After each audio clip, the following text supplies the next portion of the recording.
I'm going to try to provide a video that it's not just a rush through, but you can actually take a really good look at the rifle. And this is a Tikka T3x Lite Roughtech with an Ember stock, which means there's a orange web pattern in the stock, stainless steel barrel, stainless steel bolt, and bolt handle, of course. And I'm just going to let you hear how smooth and watch how smooth the action is.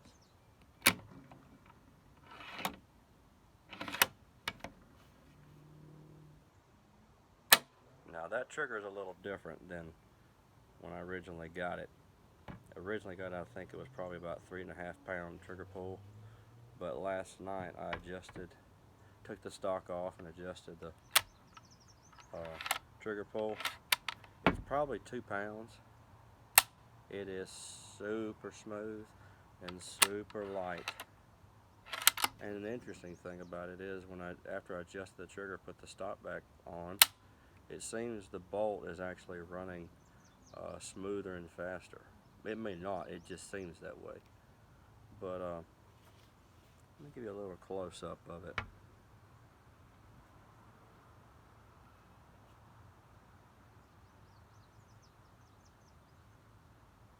I like it when videos have a close-up of a firearm. They take their time, especially when you got not a handgun, but a gun that is just beautifully made. And flew the barrel. And this has got a protective cap on it. I'm not gonna it comes with a muzzle brake. I'm not gonna put it on there because I'm trying to keep the total length of the rifle down. I hunt in the South Carolina mountains, and it gets really thick in places, and the shorter the gun can be, the better. So now I'm just going to tell you it's a 30-06, and it's a 22.4 inch barrel. And let me run something over with you.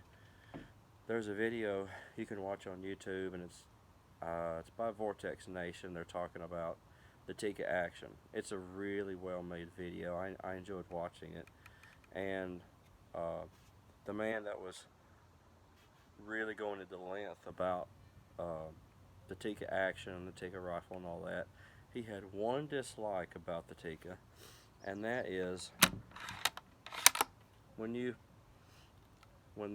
chambered, when you have a bullet chambered, your safety is only 2 positions.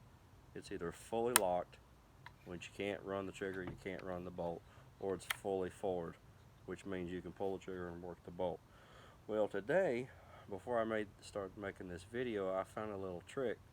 It is actually a 3-stage or a 3-position safety, and the way I get it to make it a 3-position is I have the bolt back, and I pull the safety back, and the safety switch does not go all the way to the back. So you actually, oh, I messed up. Let me try that again. I had it working earlier. Well, shoot fire.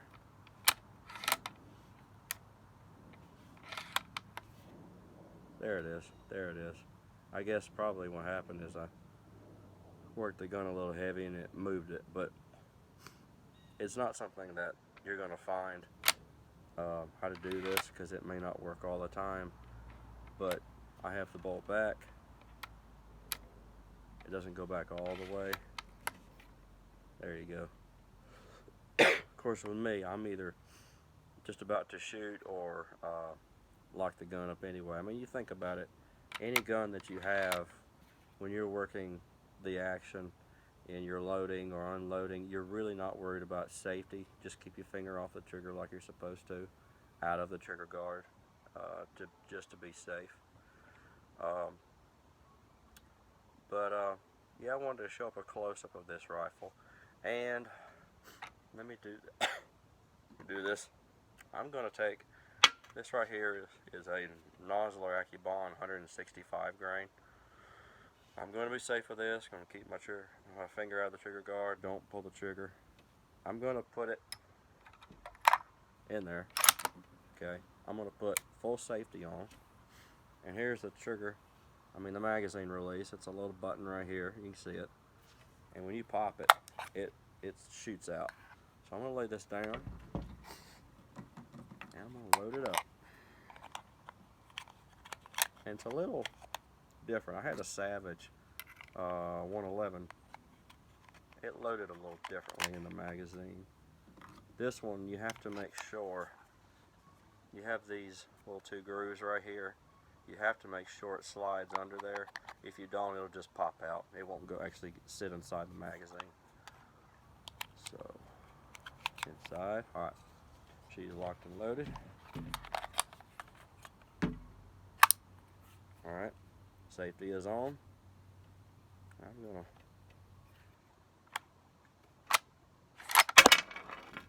there's a glass, I gotta be careful here. I love that sound.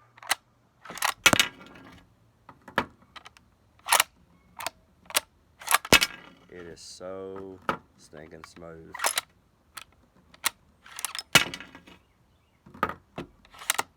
And that extremely. And here's something else too.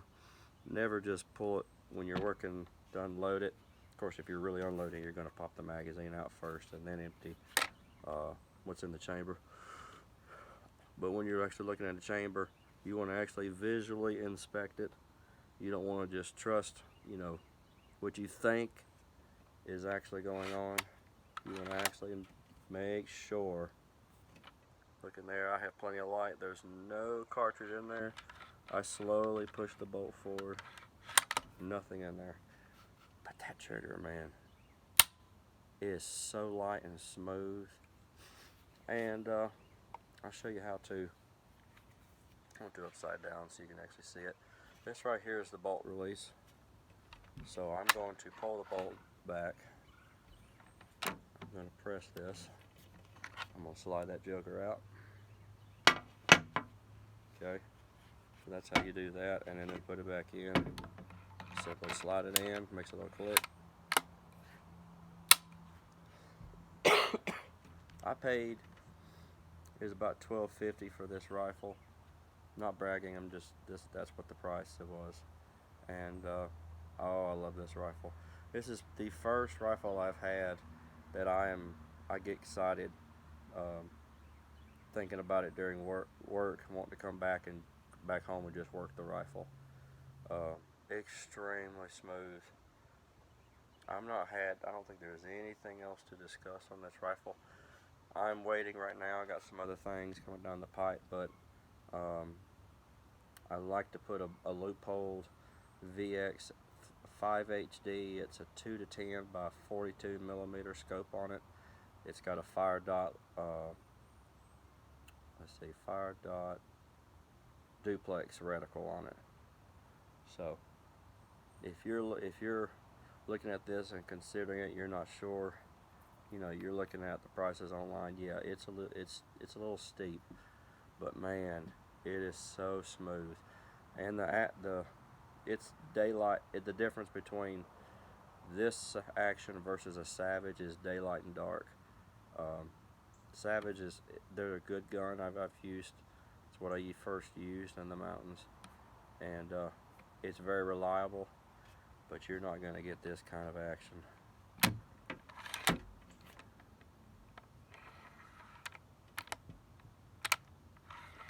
If you find something this smooth, I could do this all day, folks. So, hope that helps y'all. Hope that more than helps you, but gets you excited, and maybe you'll actually purchase this rifle. So, that's it.